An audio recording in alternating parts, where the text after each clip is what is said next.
Okay, Caden, congratulations on your most recent tournament. I saw you almost had the #2 player done. I noticed your dad posted a video of you serving on Facebook, and I just wanted to go over one quick thing that could add some miles per hour to your serve. And it's something that's kinematic. So there's kinetics and there's kinematics. Kinematics are things that happen, we don't really try to do them, they happen as a result of forces. You can't really see them happening with your eye, you can only infer them from knowledge.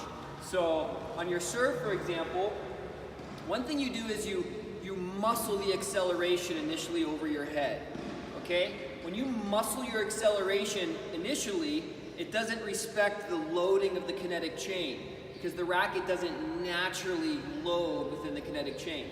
So in other words, the way your racket accelerates from here should actually be more from gravity. It's completely loose, and as that starts to get to the bottom, the ground reaction force will start expanding the other way. You'll feel this loading back here. When you muscle it around, it comes around too early. It doesn't load that kinetic chain. So the difference is this, it's really all armed versus if it's a little, it'll actually go a little slower at the beginning,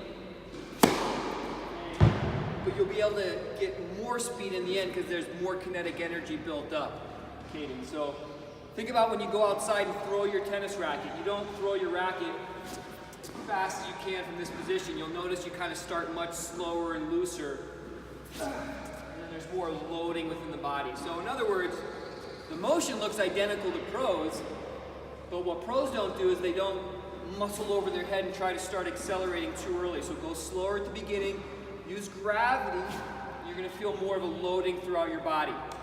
One more thing, Kate. The Power X, the keeping the body up thing, it's a great tool, but if you're truly swinging fast at the ball, you wouldn't really be able to keep your body up like that the whole time. Momentum would eventually carry you open. So actually trying to keep your body up like that the whole time, you'll actually lose speed. So yeah, your body stops, it snaps, the ball hits, but if you're hitting the ball big enough and hard enough, you should eventually have to open up. So you've got that down. You don't even have to think about this anymore unless it does happen where your body starts opening early. But just feel free to start slower. That should help your swing speed, and when you're really ripping it, you're gonna get pulled open and forward. You shouldn't be able to stay sideways. Anyway, a couple things to think about next time you go practice your serve. That's the best I can explain it. I hope it helps, Kate.